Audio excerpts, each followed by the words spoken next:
Portishead Skatepark, you're not going to like me, Ken. At the February Town Council meeting, when the item of the skatepark was reached in the summary of the January Effin Works minutes, Peter Burden made a ludicrous suggestion, more ludicrous than the majority recommendation to send a letter to North Somerset Council asking about the viability of Kilkenny Fields only for a skate or wheels park, without asking for the viability of the pitch and putt, nor the original site by the boathouse that had planning permission, or any of the other 20 plus sites by the boathouse that had planning permission, the 20 plus sites considered over the last 10 years. Yes, everyone, more than 10 years this saga has been ongoing. All hopes destroyed by a political system that failed the youth of Portishead. So if tonight Peter Burden again suggests, and I quote, why don't we just write to North Somerset Council Executive Member and ask if we can discuss options for improving the leisure facilities in and around the lake grounds with particular reference to Kilkenny, unquote, without any mention of a skate or wheels park, then you will again hear me groan. What is wrong about the word skate park or wheels park?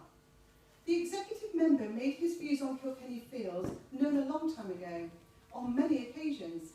Executive member Cllr Effin Ap Rees said, quote, I am not going to change my mind no matter how much they argue, unquote.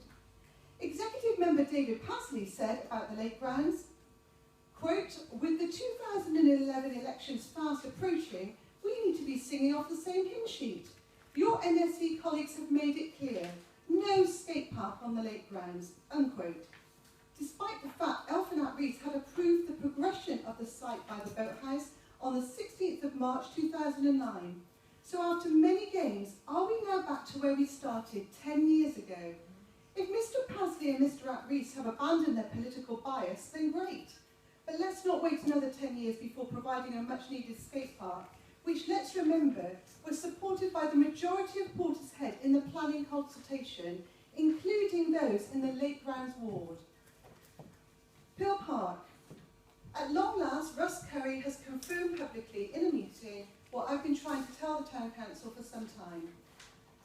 The money, the Section 106, was never for a slipway. Persimmon put in an application for a slipway, but it was not to be funded by Section 106. Since then, events have overridden that.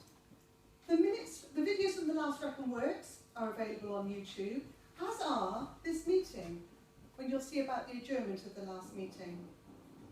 Now, after an email was sent to Russ Curry of North Somerset Council, they've now added into the decision notice by Felicity Baker the word consultation, which was missing before, but they only added it in because a resident wrote to them to ask where was the word consultation. I didn't see any of the councillors asking for that information. It was left to a resident.